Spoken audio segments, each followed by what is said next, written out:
America से पंगे नहीं ले रहे कि जी मतलब अमेरिका और रशिया का आपको हमेशा से पता है कि वो 36 का आंकड़ा जो बोला जाता है वो है, और आप लोग रशिया के साथ अपने टर्म्स जो है वो इस तरह से आगे लेके जा रहे हो। वैसे तो जय हिंद दोस्तों। जैसा देखा, जैसे आपने कैसे पाकिस्तानी मीडिया अब कहने लग गया है कि भारत के साथ अगर ट्रेड करनी है तो कहीं ना कहीं अमेरिका को दरकिनार कहीं ना कहीं भारत को करना पड़ेगा। तो भारतीय जो सुमित पीर है उन्होंने बहुत जबरदस्त जवाब देते हुए बताया कि भारत की डिप्लोमेसी इतनी सफल है कि वो किसी के आगे झुकने वाली नहीं है।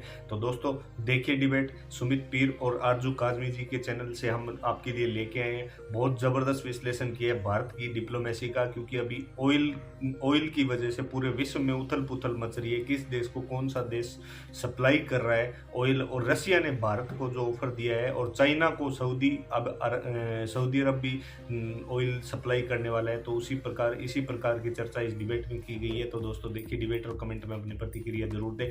लास्ट में आपसे रिक्वेस्ट करूंगा, चैनल पर नए हैं तो चैनल को सबसे पहले सब्सक्राइब कीजिए, लाइक शेयर कमेंट जरूर कीजिए। दोस्तों जय हिंद, वंदे मातरम, भारत माता की जय। दोस्तों आप लोग रशिया से सुना है कि ऑयल लेने लगे हैं, और सऊदीया जो है वो चाइना को देगा। तो मतलब ये सीधा सीधा आप लोग अमेरिका से पंगे नहीं ले रहे कि जी मतलब अमेरिका और रशिया का आपको हमेशा से पता है कि वो 36 का आंकड़ा जो बोला जाता है वो है, और आप लोग रशिया के साथ अपने टर्म्स जो है वो इस तरह से आगे लेके जा रहे हो। वैसे तो खैर आप लोग हथियार भी लेते हैं उनसे, लेकिन अब जो ये ऑयल की बात हो रही है इसको आप किस तरह से देखते हैं?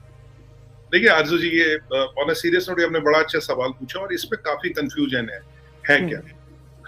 अब लोग इसको देख रहे हैं यूक्रेन की वॉर के पर्सपेक्टिव से। अगर आपको याद हो जब पुतिन साहब यहाँ आए थे तब हमने इस पे डिस्कस किया था, तब हमारे 29 एमओयूज हुए थे। उनमें पहली बार एक एमओयू उस दिन मैंने आपको बोला था हुआ था ऑयल पे, और इंडियन ऑयल ने एमओयू किया था एक रशियन कंपनी से। तो ऑयल लेने की कवायद तब शुरू होती है जब पुतिन साहब यहाँ आते। ये यूक्रेन की लड़ाई वड़ाई अमेरिका से कुछ लेना देना नहीं है। अगर आप अब यूएसएसआर की इकोनॉमी को देखें आरजू जी, उसके दो पिलर है। देखिए पहली बात, रशिया जो है केवल 14 करोड़ की आबादी है, 1.4 ट्रिलियन का जीडीपी है। अभी पुतिन के पास 630 बिलियन का फॉरेन एक्सचेंज रिजर्व, दूसरी जो बहुत ज्यादा होता है इस आबादी, और उनके पास इतना मिनरल और वेल्थ है कि रिचेस्ट मिनरल वेल्थ है रशिया में।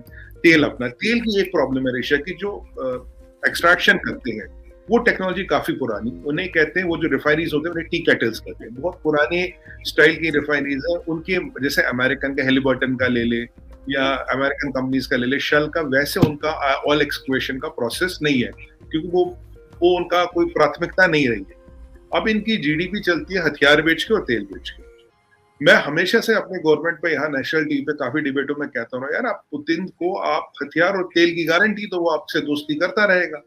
तो ये मैंने कहा हम पुतिन से तेल क्यों नहीं लेते, हम दुनिया भर से तेल लेते हैं। अभी परिस्थिति है अर्जु जी, 85%, 85% हम तेल इंपोर्ट करते हैं, जबकि हम हर साल 3 से 5 कुएं खोद देते हैं। एक कुआं खोदने में मोटा मोटा, नॉट गेटिंग इन टेक्निकलिटीज, एक कुआं खोदने में 300 से 500 करोड़ लगते हैं। तेल निकला नहीं निकला, पर एवरेज है कि अगर 5 में से एक आध में भी निकल जाता है तो सारा खर्चा पानी निकल जाता। हम भी अपना तेल ढूंढ रहे हैं, बट हकीकत यह, चाइना के बाद we are the number 2 energy importers in the world.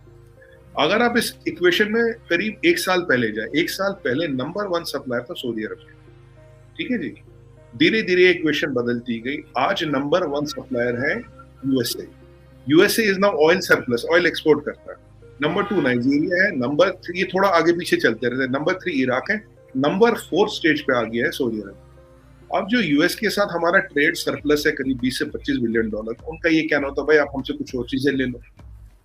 अब जब आप ऑयल किसी से लेते हो तो आपको अपनी रिफाइनरी के स्टैंडर्ड्स, कुछ मशीनरी या कुछ जो इक्विपमेंट होता है उनको अपग्रेड करना पड़ता है। हर क्रूड हर जगह का सेम नहीं होता।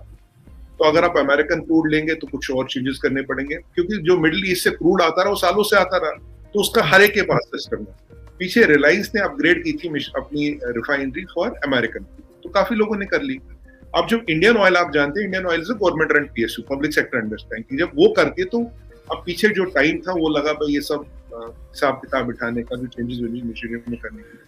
अभी एडवांटेज क्या हमें मिला, अभी एडवांटेज दूसरा मिला, रशिया ने कहा यार मैं आपको ना, अभी जो आपको पता होगा यूक्रेन के वॉर के बाद प्राइस बढ़ा है क्रूड का, तो अब उन्होंने बोला यार हम आपको बाजार के रेट पे देंगे, डिस्काउंट पे भी देंगे। दूसरा, आपको याद होगा 2 महीने पहले हमने बात की थी कि सडनली 22% क्रूड का प्राइस गिरा था, तब चाइना, अमेरिका और इंडिया ने 5% रिजर्व निकाल दिया था। क्योंकि MBS जो है सऊदी अरबिया वाले, उन्होंने बोला यार मैं और तेल नहीं निकालूंगा, मैं आई वांट, कह रहे मुझे जो बाइडेन से बिटिंग करा तब मैं डिसाइड करूंगा क्या करूँ। तब 22% क्रूड के प्राइस गिर गए थे वर्ल्ड ओवर, बिकॉज रिजर्व सब तीनों बड़ी कंट्रियों ने रिजर्व रिलीज किया। तो MBS थोड़ा हिल गए थे यार, ये क्या हुआ, मतलब मैं कैसे इन्होंने कर दिया भाई, ये वैसे तो इनके आपस में बनती नहीं, ये कहाँ से बन गई। तो फिर ये यूक्रेन वाला मसला हो गया, यूक्रेन वाले मसले में तेल फिर बढ़ गया। अब रशिया आता है इसमें, कहता है कि भाई मैं आपको डिस्काउंट भी दूंगा। अब यहाँ मुद्दे की बात ये है आरजू जी, जो रशियन तेल होगा, जो अभी हमने जिस लेवल की भी बात करें, इट्स केवल 1.5%। इंपॉर्टेंट थिंग इज ये केवल 1.5%, जितना हम इंपोर्ट करेंगे उसका 1.5% अभी रशिया से आएगा। बट मजे की बात ये है कि अगर आज 1.5 है, कल को ये 15 भी हो सकता है, 30 भी हो सकता है। तो एक नई कवायद, उर्दू में जो कहते हैं नई कवायद शुरू। अब रशिया को अब अमेरिका ने हमारा काम थोड़ा और आसान कर दिया, पहले उनको स्विफ्ट से निकाल दिया, तो अब रशिया से हम लोकल करेंसी में भी डील कर सकते हैं। पहले भी रुपी ट्रेडिंग करते थे, रुपी ट्रेडिंग में हमें बहुत फायदा है तेल लेने से, क्योंकि मैंने आपको लास्ट टाइम भी बोला था कि स्विफ्ट से रशिया को हटाने का मतलब है आप उसको चाइना से पास ला रहे हो। अब चाइना, अब कुछ लोग कहते हैं कि अब जैसे लास्ट टाइम मैं आपकी पाकिस्तान के एक चैनल पे था, उन्होंने बोला कि भाई आप डील कैसे करेंगे अगर आपको 20 बिलियन का मान लीजिए बिजनेस हमारा रशिया के साथ। मैं को बोलेगा ठीक है जी, 5 बिलियन रुपयों में दे दो, 2 बिलियन दिनार में दे दो, 1 बिलियन सिंगापुर डॉलर में दे दो, 1 बिलियन कैनेडियन डॉलर में दे दो। ऐसे ऑप्शन बन जाते हैं, क्योंकि पूरा रुपी ट्रेडिंग पॉसिबल नहीं होती। तो ये सब चीजें हमारे पास विकल्प है, और हम पहले भी रशिया के साथ रुपी ट्रेडिंग कर सकते हैं। तो अब ये जो एक नई शुरुआत हुई, अब इसमें अमेरिका में थोड़ा हड़कंप इसलिए मच गया कि रशिया के पास क्रूड बहुत है, आपने लगा दिया उस पर सैंक्शन, रशिया का आपने मार्केट कर दिया बंद। अब कितने लोग ले सकते तेल? हम लेंगे, चाइना लेगा, एक कंट्री और लेगी, और तो कोई लेगा नहीं। और तेल के 2 ही बड़े इंपोर्टर है, या चाइना ने, पर आपको याद होगा ईरान के साथ एक $500 बिलियन का 10 साल का कॉन्ट्रैक्ट कर रखा तेल का। तो चाइना की काफी तेल वहां से आ जाता है। अब ये जब इक्वेशन बनी तो सऊदी अरब भी परेशान, ये अपना इराक भी थोड़ा परेशान, नाइजीरिया भी परेशान, और USA भी परेशान। कहते हैं यार अगर आज 1.5% है, कल को 10-15% पहुंच गया तो किसी न किसी का धंधा तो हिलेगा ना, बिजनेस तो। और आप जानते हैं oil is money, black gold कहते हैं ऑयल को। तो इसीलिए अमेरिकन भी परेशान है, और पुतिन को क्या लग रहा है कि ठीक है यार मेरे तेल की एक सेट मार्केट है, हथियार हमारा 60% आर्सेनल अब भी अब भी रशियन है, इसमें कोई डाउट नहीं, सारी दुनिया को पता है। तो weapon wise we have lot of dependence on Russia, और बाकी चीजों पे भी हम डाइवर्सिफाई कर रहे हैं। अगर अब तेल भी आता तो एक रिलेशन कुछ नई लेवल पे ले जाता, और जितना रशिया के साथ तेल बढ़ेगा कोई ना कोई डिस्टर्ब होगा, किसी ना किसी का हिस्सा घटेगा। अब जो आपका सबसे बड़ा सप्लायर है वो है यूनाइटेड स्टेट्स ऑफ अमेरिका, तो उसको लग रहा है यार अब सबसे ज्यादा तो मेरा ही घटेगा, क्योंकि सबसे ज्यादा शेयर मेरा है। और भाई काम तो आप ही ने कर दिया, आप ही ने रशिया को स्विफ्ट से निकाल दिया, रशिया की मार्केट सिमट गई, रशिया ने हमें डिस्काउंट दे दिया। मैं तो कह रहा हूँ बाकियों को भी डिस्काउंट देना चाहिए भाई, अगर अमेरिका हो, नाइजीरिया वाले हो, इराक वाले, सबको डिस्काउंट देना चाहिए। देखिए ओपन मार्केट है, अगर हम सबसे नंबर 2 इंपोर्टर है चाइना के बाद, तो आप हमें डिस्काउंट दें, आप हमें डील दें, हम आपसे भी लेते रहेंगे। पर अब ये रशिया के साथ कहने का पॉइंट ये आरजू जी, जो इसमें मिसकॉन्सेप्ट हो रहा है यूक्रेन वॉर से मिला के देख रहे हैं, ये तब कवायद हुई थी, ये एमओयू तब साइन हुआ था जब पुतिन साहब आए थे, इसमें हमने और आपने बात भी की थी। लास्ट टाइम उससे पहले जो पुतिन जी आए थे 8 चीजों पर एमओयू हुआ था, अब की बार 28 चीजों पर हुआ।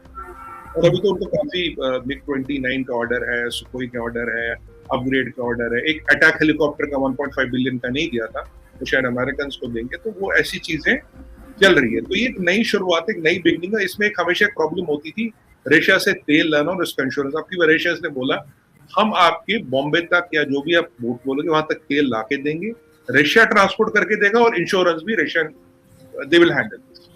तो वो हमारे लिए थोड़ी आसान की बात होगी कि हमें हमारे घर तक तेल मिल जाएगा। पर अभी वर्थ क्लैरिफाइंग केवल 1.5% है, आने वाले टाइम में बढ़ेगा। हाँ, ये जो तेल के आसपास है ना, आपको पता है जियोपॉलिटिक्स, तेल कैश है, तेल पैसा है, तो अब ये थोड़ी हड़कंप US